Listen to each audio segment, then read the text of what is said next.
Welcome back to Melodic Memories of Lights Monarch. I'm Casey, and what a trip. I just got back from my trip out to Minneapolis to see Hayley Williams, and I want to dive deep into that, but first, let me say, happy birthday, Cece. The day I'm recording this, it is his birthday, Cece of Black Veil Brides, their drummer. It is his birthday, and my birthday just passed as well, this past 18th, which is why I was on said trip.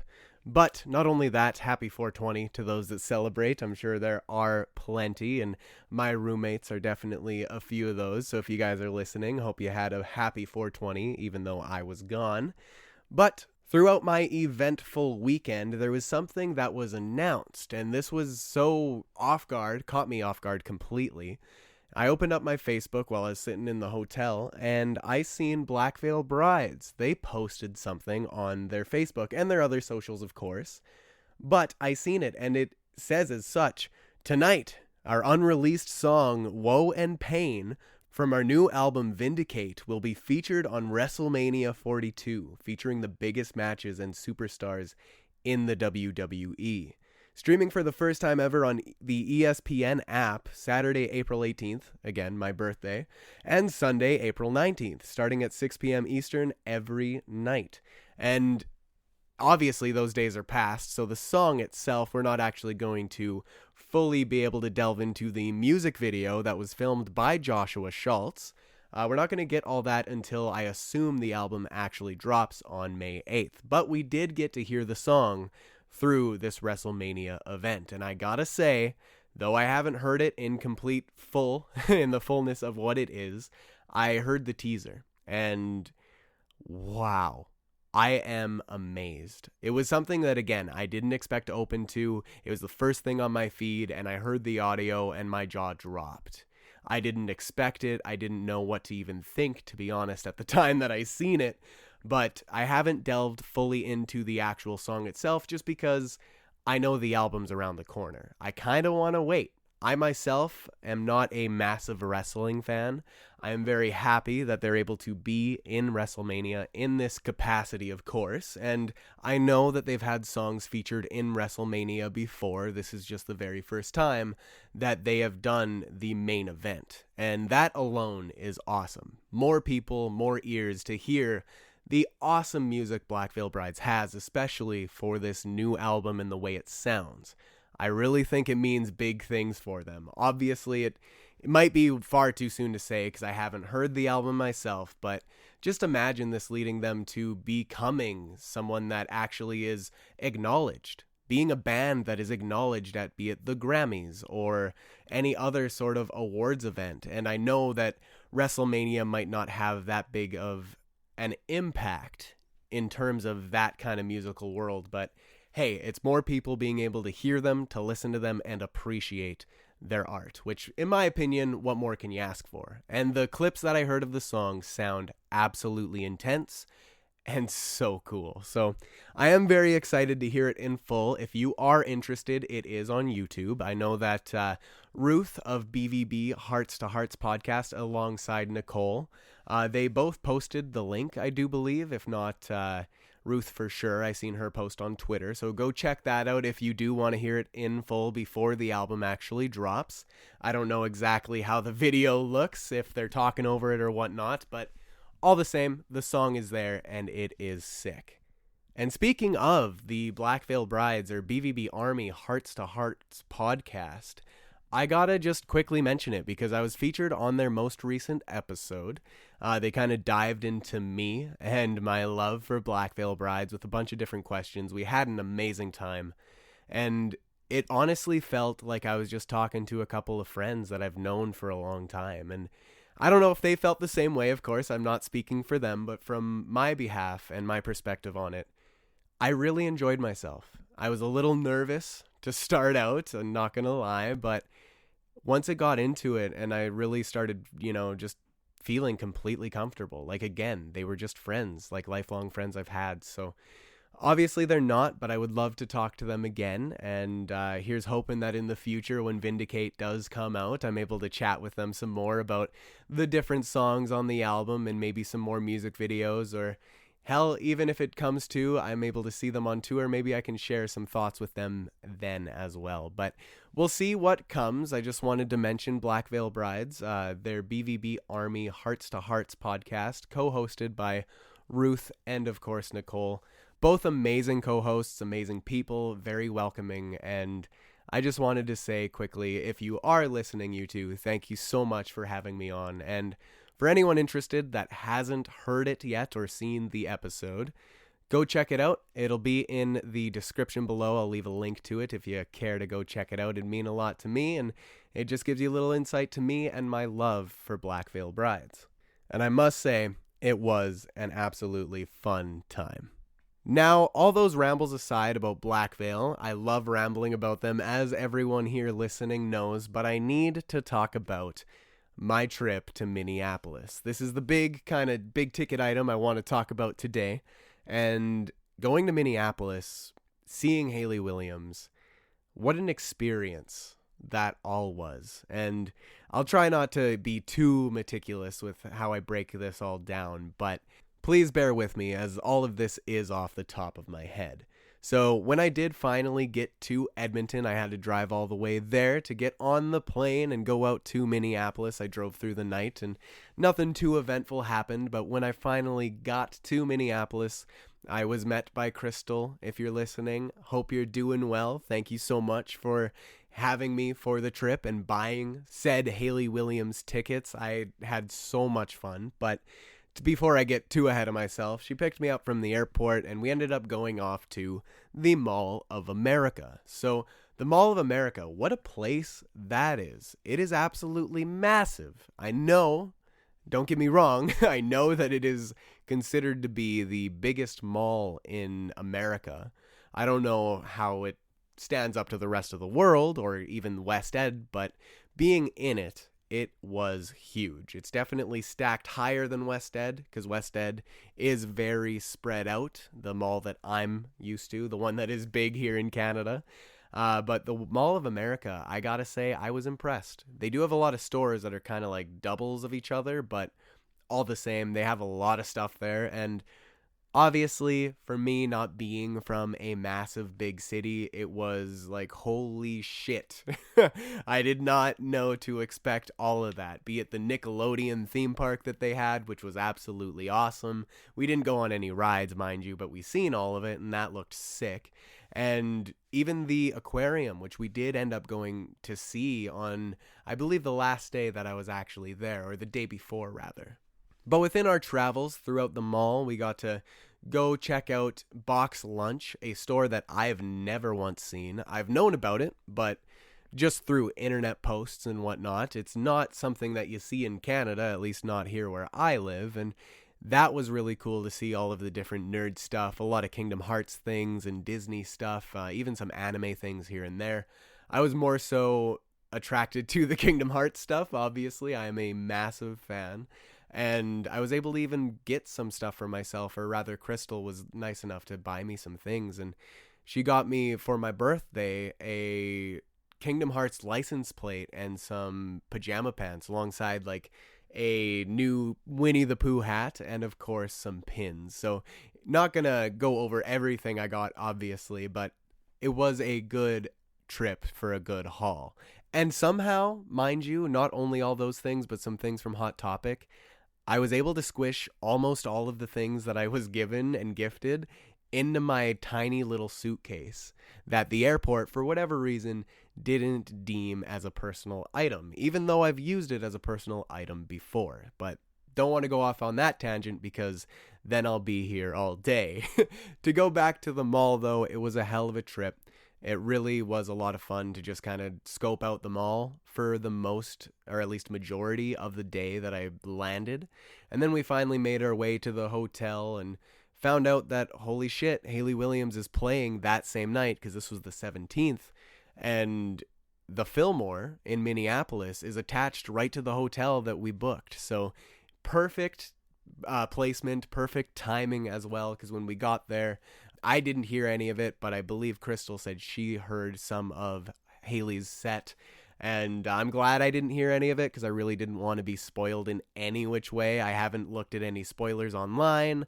I haven't looked at anyone's posts online. Literally all I've seen are pictures. I don't want to know the set list. I don't want to know, anything really, to be honest. And I know that might be a little weird, but spoilers are something I try to avoid even with shows because I was very excited. It's something I've been looking forward to for literal months. But as we got back to the hotel and got situated in our room, it all went very smoothly. The hotel itself was very nice. The Element, which is attached to the Fillmore there. We didn't really do much else for that evening until the morning because we had to get up very early. Now, the morning of the 18th, my birthday, we got up around 5:30, around there anyways, to get down to Electric Fetus, an independent record store. Yes, Electric Fetus is the name. I'm not joking. Electric Fetus, which is an independent record store. We got to go there first thing in the morning. We got there around 6 or 6:15-ish.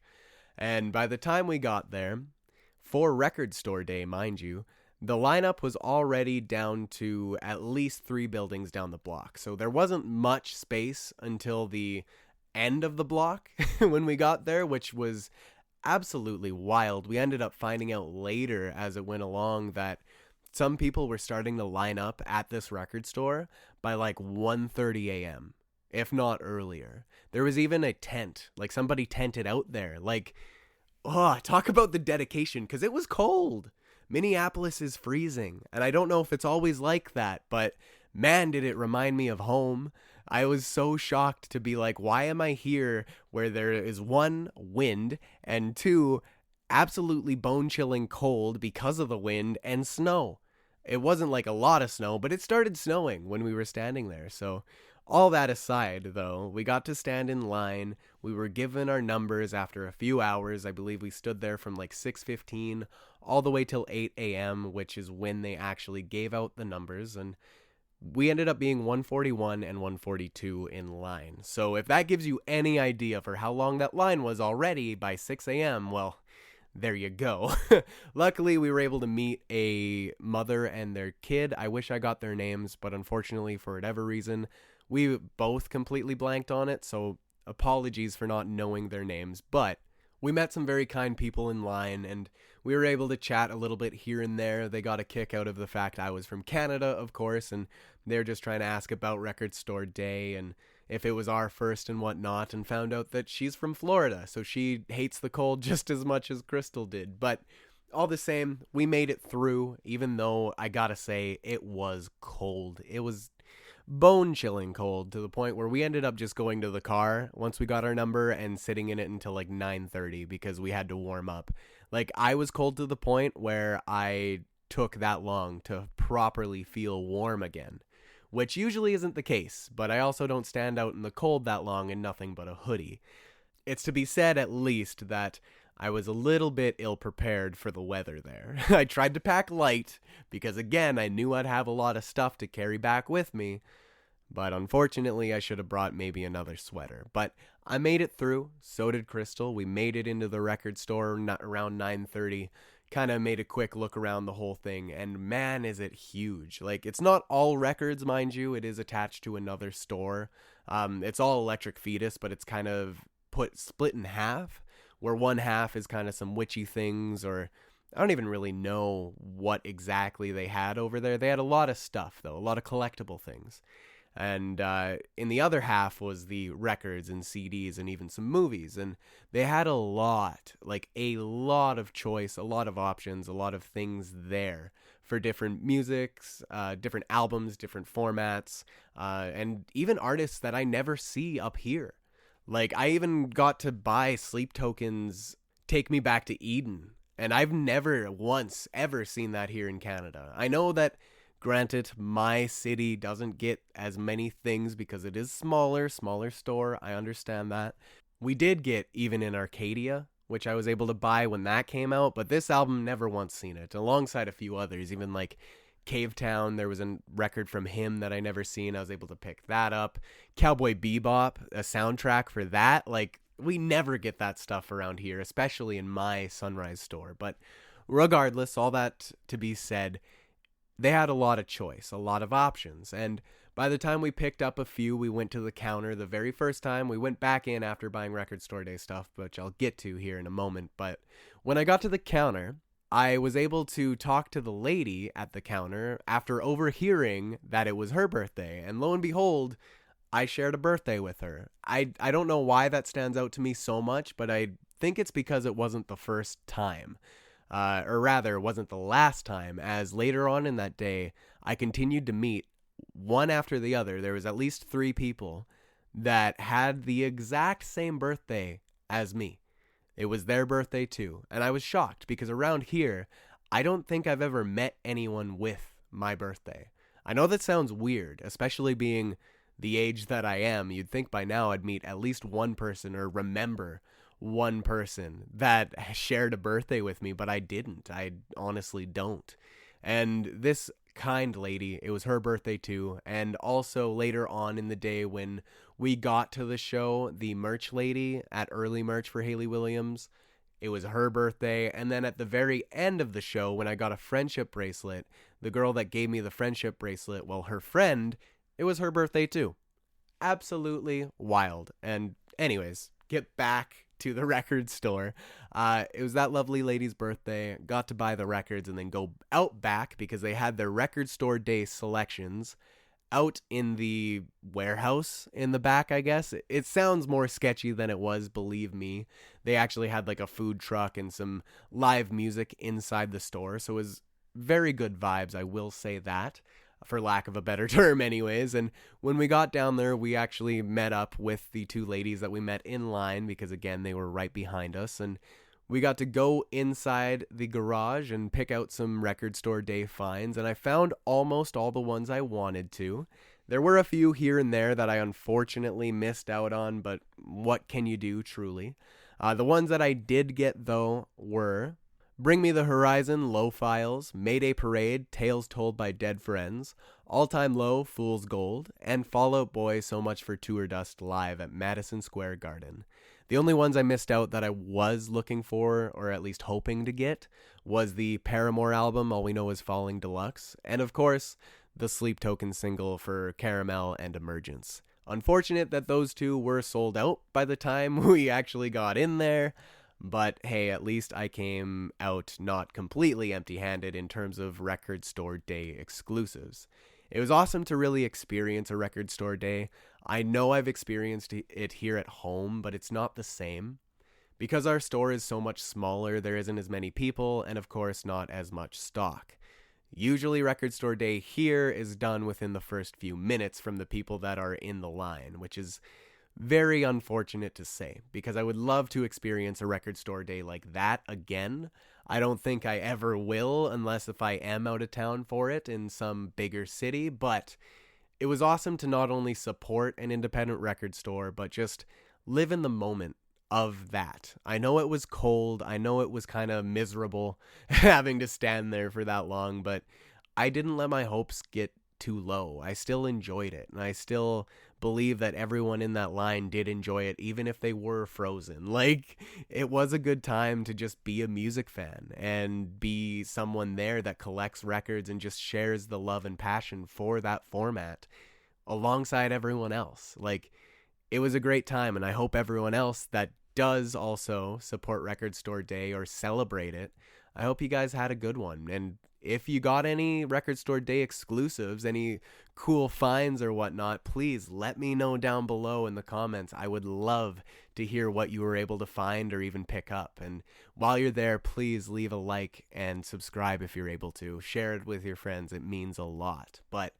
Record Store Day was a hell of a time. I really enjoyed it. And then later on that day, after we kind of made it back to the hotel, grabbed some food, well, we ended up going to early merch for Hayley Williams. We had no idea there was early merch, or else we probably would have left the Mall of America there a little earlier the day before to go get said early merch the day before, because why not? We would have got an earlier spot in line, but trust me when I say this, it all worked out the best way it could have.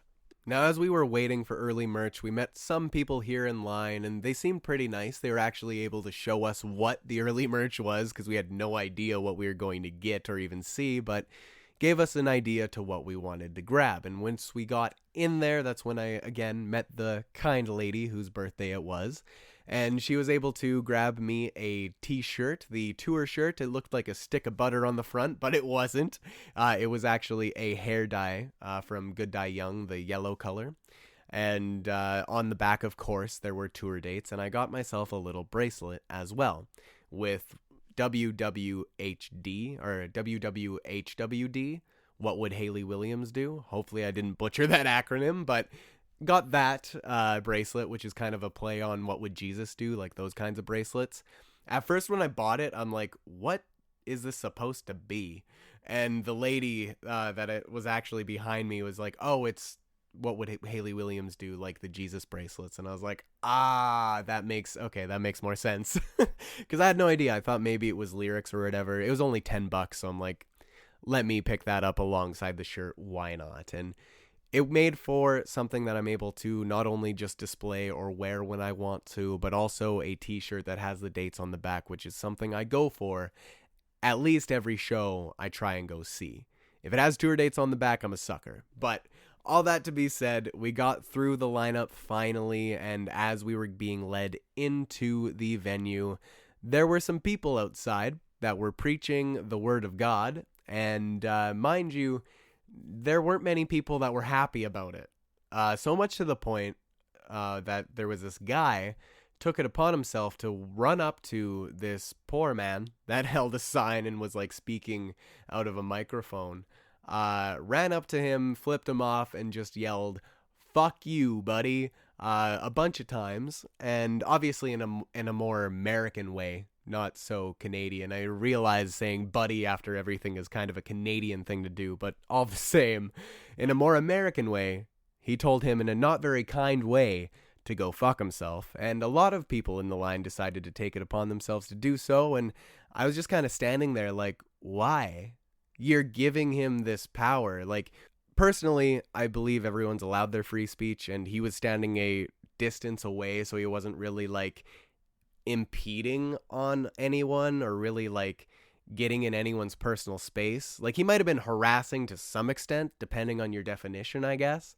But there was a lady that was trying to hand out pamphlets and just get in your face. Like that, yeah, don't do that. But I believe what he was doing was at least somewhat respectful. Like, he shouldn't have been there in the first place, mind you, but I didn't really see much wrong with it. Just because if you don't care about it or don't agree with it, just ignore it, you know? Like, let the guy live his life and do what he chooses because he's not really hurting anybody. But apparently no one else really thinks that way, and they had to let them know how they felt. But everyone yelling, "We don't care, we don't care," it's like, well, maybe you do, because it sure seems like it's bothering you. Because if you didn't care, you wouldn't acknowledge it, right? And I believe that is something more people need to actually put into practice, because in today's day and age of scrolling everything away when you don't like it, it feels like everyone needs to have an opinion and tell people where to go when they can't just actively get rid of it. But that's a ramble for another time. I'll leave that aside because, again, I know it's a bit of a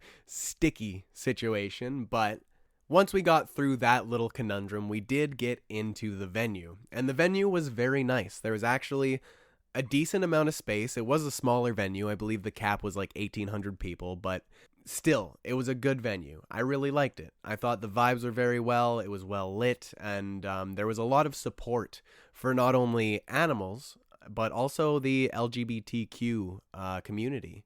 And I really appreciated that, you know, like, not a whole lot of that is seen around here where I live, and not to say around here is a bad area, mind you, but not so much of that gets shown or preached. And I know that with this certain tour, Hayley Williams is somebody that is very active in said community, and a lot of her followers are also the same, and I get why they were there. I actually really appreciated it, because this little, I wish I remembered the name of it, but it was a local group that was just trying to get people to sign up for a newsletter. Literally, that was it. Just sign up for a newsletter so you can be notified of things in the area that support the LGBTQ youth.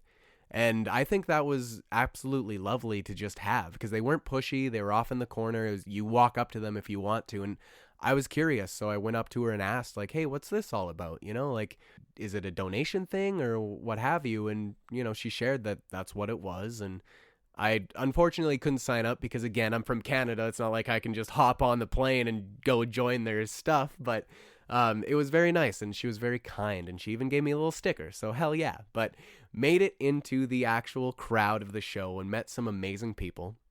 After, of course, going and getting a hat, Crystal went to the merch booth and got a hat that says Williams Airlines parachutes under every seat, which I guess didn't know this until I was actually in the crowd because of Olive, this lovely person that we were able to meet. She bought a hat herself, and they came in a couple different colors, but apparently it was exclusive to the actual show because we did not see these during the early merch, not at all. And apparently they're limited, like 25 each color per show or something like that. So 100, I think, for every color, because I believe there was 4. If I'm mistaken, please call me out and let me know in the comments. But got myself a hat, or at least she got me one. So thank you again, Crystal, very much. And I am a very big fan of it. It fits a little weird, but it's just the style of hat. If you're curious, look it up. I'm sure you'll see exactly the one I'm talking about. But glad to say I got a limited edition hat from Hayley Williams, which is awesome. And we were able to, again, meet these amazing people in the actual crowd. We weren't standing near them in the line, but when we got into the crowd, we met them.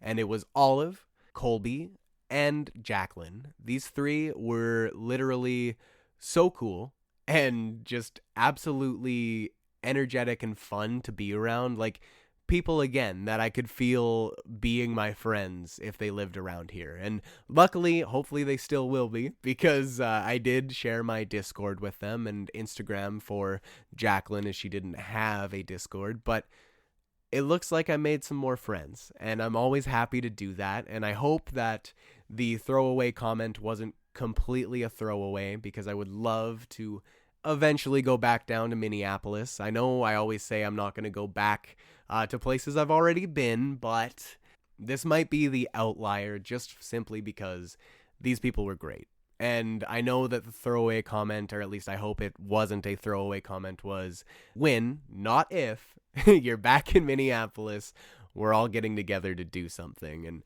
I would very much like that. I do need to message them still, as I haven't had the time or even moment to do so since I've been home, because it has been absolutely hectic and is the reason why this episode is a little delayed. But if, when I send this to them, they listen to this part, hi, I hope you're doing great, and it was lovely meeting you all. Thank you so much for being some amazing, not only amazing concert goers, but just amazing people that we were able to connect with and get to know. Like, I'm not going to ramble too much on that anymore, but I had an amazing time, literally, not just because of Hayley Williams being on the stage, but their vibe and just energy was perfect, and very respectable people. But all that aside, rambles aside, the actual show itself, once it started, now there was an opener, and the opener was a band I have never ever heard of, being Water From Your Eyes. Very cool band name, and very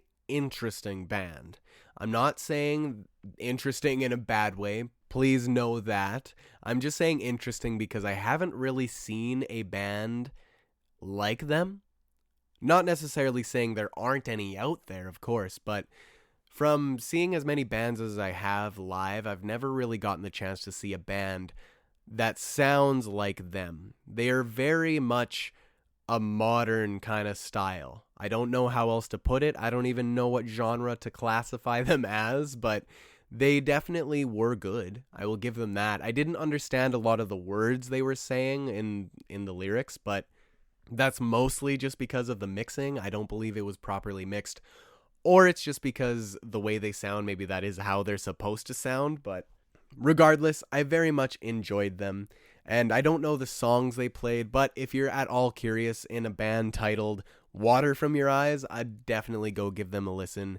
They were very cool. They were very, again, modern sounding. Again, I wish I had a better term to use, but just very unique to them, and I think that's enough. I enjoyed them for what they were. Will I go out of my way to check them out? I don't believe so. I don't see myself doing so, but you never know. Maybe it'll come along where I see them on TikTok. I'm like, hey, I've seen those guys. But all the same, they put on a good set and were very respectable. Loved their speeches that they were able to say, and their song about mental health and spiraling. That one really got to me, and I very much enjoyed that. And that's without hearing the lyrics, mind you. Or at least hearing lyrics here and there. Because it wasn't just me either. Colby, that was next to me, he also was like, that was great. Couldn't understand what they were saying, but that was great. So, I mean, it wasn't just me. But all that aside, once Hayley actually hit the stage, what do I even have to say, man? Like, Hayley Williams is a legendary woman, legendary performer, just legendary artist through and through. I know she's just a girl. I know she's just a human, and she doesn't like to be thought of as some sort of idol or legend. But hey, Hayley, you gotta admit, you're fucking crazy great. So all that to be said, I wanted to go over her set list because I did not expect this. I had a feeling, maybe a suspicion, but I wasn't sure, because being a tour, they don't usually just focus on one album. Well, this time, this tour, Ego Death at a Bachelorette Party tour, I don't know why I struggle saying Bachelorette Party all the time, but bear with me, please. That tour that I was able to see, she played the entire album in full. Not in track order, because again, if you remember when this album was first announced, when it was only singles before it was properly under one umbrella of an album, the singles were just all over the place. And this concert reflected that. All of the songs from the album were kind of scattered in whichever way I guess she deemed fit. And apparently, from what I've heard from other people that were there, that's kind of the set list she's been doing this whole time so far. So we didn't get any special guests, unfortunately, but Hayley Williams alone is special enough. Like, I'm good, you know? I'm fine with that. But we got Mirtazapine to start out the show, then into Showbiz, Disappearing Man, Zissou, Ice in My OJ, Hard, Kill Me, Blood Bros, Ego Death at a Bachelorette Party, Whim, Glum, Negative Self-Talk, True Believer. Then we got a cover here being Don't Let Me Be Misunderstood by Nina Simone. Gotta say that. Then Brotherly Hate, Love Me Different, Dream Girl in Shibuya, and Good Old Days. Then for like a quote-unquote encore, I can't really call it that because they only went off stage for like a little bit while this kind of audio recording played, because they kind of made it seem, at least in terms of the show itself, like it was kind of a radio station, like an in-universe radio station for these songs. And I know that sounds very meta, but it was actually a kind of a cool thing, and it's not exactly unique. I've seen Valley, they're a band that I personally love, a Canadian band, and they've done something similar to that before, like when I went and seen them on their Water the Flowers tour. But all that aside, the encore, quote-unquote, was Discovery Channel into I Won't Quit on You, and finishing up with Parachute. Because of course Parachute is the last song. That's the best song on the album. Not my favorite, of course, but fuck is it ever good. My favorite actually is Brotherly Hate. If anyone listened to my episode last year about the album's top 10 of the year, that album was in it, and that song I do believe I said was my favorite, if I'm not mistaken. But the whole set list was absolutely perfect.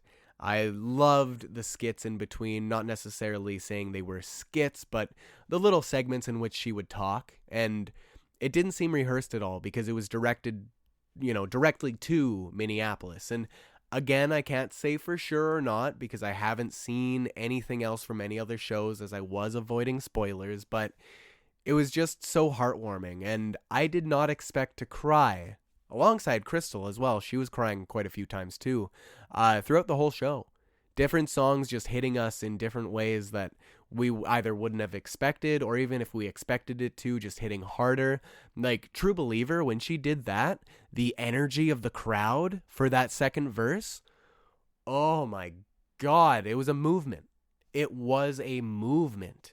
And not just for that song either. Quite a few of them had those moving moments. And when everyone really locked in to these certain verses for songs, that little venue, must have shook, because how many people were just screaming their faces off and just letting it out, letting it loose. And that's something I love about live shows, is just that absolute energy that cannot be matched from anything. So Hayley Williams, she did amazing, and I don't even have any other words to use other than it was fantastic. And while I was there, luckily we met some other people before the show that gave us a little pin to wear. Mine said The Biggest Star, and hers said Miss Paramore. I believe you could buy them, but they were lucky enough, or nice enough rather, to give them to us. And I believe it was because I was wearing my It's My Birthday pin. Yes, I did wear a birthday pin, as I said I would, and I'm glad I did, because a lot of people gave me happy birthdays, and it made me feel nice. Not to be conceited or, self-centered, but it was nice to get some happy birthdays, especially while I was just far away from all my friends. Like, obviously, they're back home, and I'm only here with Crystal. Like, I didn't have all my friends, and my phone was on airplane mode, so I didn't get half of the birthday messages that were sent to me until I finally made it home. And it was just, again, very nice and very warming, very welcoming. Everyone was so friendly. And again, to the extent of being able to meet other people with my birthday, I wouldn't have gotten that chance if I didn't wear that pin, at least to some extent. So it was honestly so much fun. I loved the people I met. I loved the show, and the absolute just energy that I was filled with and inspiration that I was filled with afterwards was completely unmatched. Like, I wish I could go back and relive it again, but all the same, it's not saying it's like my favorite show of all time, but damn, was it ever a good one. Hayley Williams, thank you so much for playing my birthday. It was so good. But after the show, we ended up going back to the hotel, and that next day we ended up going back to the Mall of America and experiencing the aquarium, which was a lot of fun. I seen a tarantula tank and walked the other direction almost instantly, cause no thank you. But I got to see the aquarium, which was very pretty. Not as nice as the one that we went to in, I believe it was Ripley's Believe It or Not aquarium or something like that in Toronto when we seen 21 Pilots, but was still very nice. I do enjoy my aquarium visits. I love those sea creatures. And other than that, we ended up being able to go and see an art museum or an art exhibit out on the university campus. I wish I remembered the name, but it was a very funky looking building, almost one that looked very photoshopped, but it's real. It is real. It's all different shapes and sizes, and it's all chrome. But we went in that and seen a bunch of art exhibits there, and that was a lot of fun as well. And that last day, we just, ended it with the aquarium, made it back to the hotel, kind of relaxed a bit. And of course, the very next day, I had to come home. So that was high level, my entire trip. I say high level even though I rambled about it for quite a while. So hopefully y'all enjoyed that, of course. And I know I sure did. It's a lot of memories to sift through. And I know already that I'm forgetting certain things here and there, certain details. But when I think about it, it's just so good. I had so much fun, and I even finally went to Benihana's. I know that's a random thing to say, but ever since Hobo Johnson, when I found him, his lyric of she makes my Ruby Tuesdays taste like Benihana's. That lyric always stood out to me so much, and I'm like, one day I will go to both those restaurants, and I haven't ever been to Ruby Tuesdays, but finally went to Benihana's, and that was a good time as well. So all that aside, the trip went perfect. The whole Hayley Williams show was to die for, and I'm a very happy music listener, very happy traveler as well. Made for an amazing trip. So again, Crystal, thank you. Colby, Olive, and Jacqueline, thank you for being who you are and just making that experience even better. So can't wait until I'm able to see not only them again, but also see another show again, which is actually this coming Thursday. It's a home show, though, so I'm not traveling for it. I get to see 3 Days Grace again, so that's going to be a lot of fun. It's with Reese. Reese, if you're listening, how are you doing? But I'm very excited to see that show, and it's going to be a good time, because after that I get to see Acres and I believe Fit for a King, so Hell yeah. All that aside, though, I kind of wanted to finish off this podcast episode by just mentioning that the Oilers, Edmonton Oilers, NHL hockey, the playoffs, mind you, it has now started. It started on my birthday. The Oilers played last night, and they won. They won their first game, so that is 1 down of 3, hopefully. Hopefully only 3 more. That's being a little bit too optimistic or hopeful, maybe delusional at some, but I'm hopeful that they're able to at least pull through this Anaheim Duck team. That being said, though, it's 1 game at a time, and it's something that I'm going to be filling my week with in between my busy schedule. And aside from that, we do have some new releases that I unfortunately have not gotten around to hearing quite yet, but I did want to mention them all the same. One of them being MGK and Fred Durst. Yes, Fred Durst from Limp Bizkit. They released a song called Fix Your Face. I haven't heard it yet, but my buddy Paul, shout out to him, love you man, but he sent it to me and instantly said, "This sucks." So I don't have very high hopes for it, but oh well. Failure and Hayley Williams released something just today. I have not heard this yet, but you best believe it's added to my playlist and going to be in the queue. It's called The Rising Skyline. And then the All-American Rejects released a new song from their upcoming album Sandbox called King Kong. Dance Gavin Dance released Need Money, Tree City Sessions. And then Catch Your Breath and Cami Kehoe released Jen Inside. And of course, Water Parks released Prowler. Very awesome things that all came out, and I'm sure I'm forgetting some here and there that maybe I forgot to mention prior, but hopefully not. If there's any other new releases that you yourself are excited for or have heard and want to share with me, please do so, be it in the comments below or at Lights Monarch on all socials. I want to hear them. Give it to me. Aside from that, we got Noah Kahan's album coming out this Friday. That's something that I'm personally looking forward to after the 3 Days Grace show. I don't think I'm going to listen to it right after because that might be an absolute clash of vibes with how different they are, but something to look forward to all the same in the musical world that I myself just adore. So, a lot of great things coming. Obviously, we got Black Veil literally tomorrow with their Talk Shop Live. Don't forget, if you're listening to this, please put reminders on it. It's like 7 p.m. ET, mind you. Gonna be them going through the new album and showing off the making of, answering some questions here and there, and also auctioning off some of their new albums. So, go give that a listen and check tomorrow. Again, tomorrow at 7 p.m. Eastern Time. Talk Shop Live. I know I'll be there, so I cannot wait for that. And that's probably about all I can mention for this coming week. So those of you that made it this far, thank you so much for listening. And most importantly, thank you so much for discovering the music within.